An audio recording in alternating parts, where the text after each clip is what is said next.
अस्सलाम वालेकुम स्टूडेंट्स, कैसे हैं आप सब। सेवन्थ क्लास आज हमारा जो है वो इंग्लिश ए का तीसरा लेक्चर है।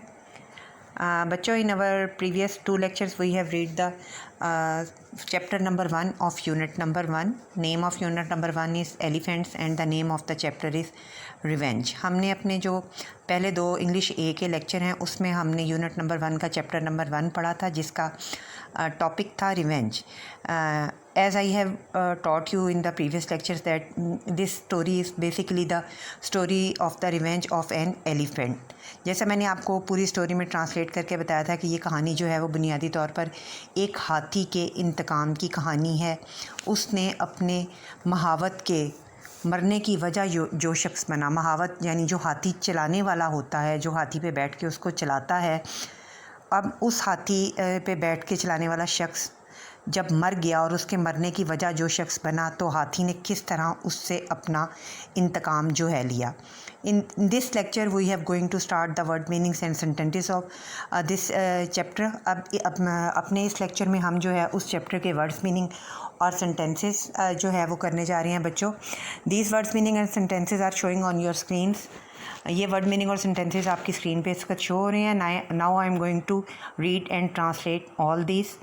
अब मैं इसको पढ़ूंगी और आपको जो है वो समझाऊंगी। The first word is sparse.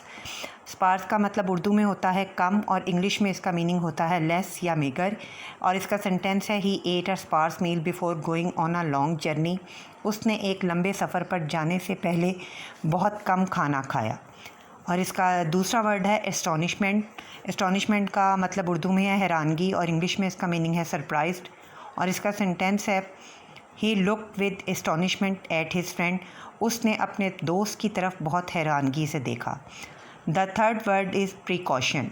Precaution का उर्दू में मतलब होता है हिफाजती तदाबीर, और इंग्लिश में इसका मतलब है एडवांस केयर। इसका सेंटेंस है precaution was taken before going on war. जंग पर जाने से पहले हिफाजती तदाबीर इख्तियार की गई। चौथा वर्ड है बच्चों हमारा वेसिनिटी। वेसिनिटी का उर्दू में मतलब होता है हदूद, और इंग्लिश में इसको कहते हैं एरिया या surroundings. There are no stores in the vicinity of our house. मेरे घर की हदूद में किसी भी किस्म का कोई स्टोर जो है वो मौजूद नहीं है। पांचवा इसका वर्ड है फ्ली। फ्ली का मतलब होता है उर्दू में भागना, और इंग्लिश में कहते हैं टू रन अवे। और इसका जुमला है यहाँ पे he fled away from the cottage hostel. वो हॉस्टल के कॉटेज से भाग गया।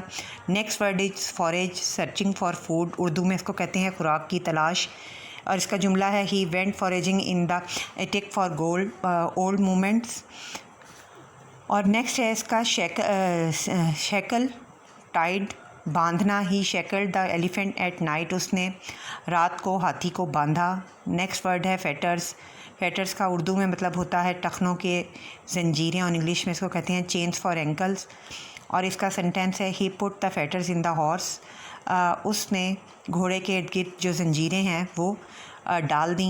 नेक्स्ट वर्ड है हमारा एब्रेप्टली। उर्दू में इसको कहते हैं बहुत तेज़ी से, और इंग्लिश में कहते हैं quickly. He started to write an essay abruptly. उसने फौरी तौर पर एक मज़मून लिखना शुरू किया।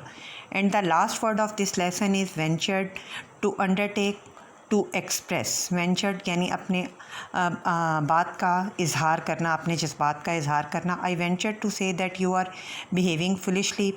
मैं यकीनन यहाँ ये कहना चाहूँगा कि तुम बहुत बेवकूफ़ी से जो है वो बिहेव कर रहे हो। तुम्हारा सलूक जो है वो बहुत बेवकूफ़ों वाला है।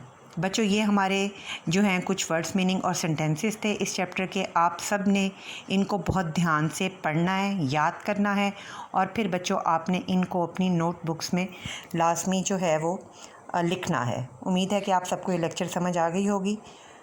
Thank you. अल्लाह हाफिज़।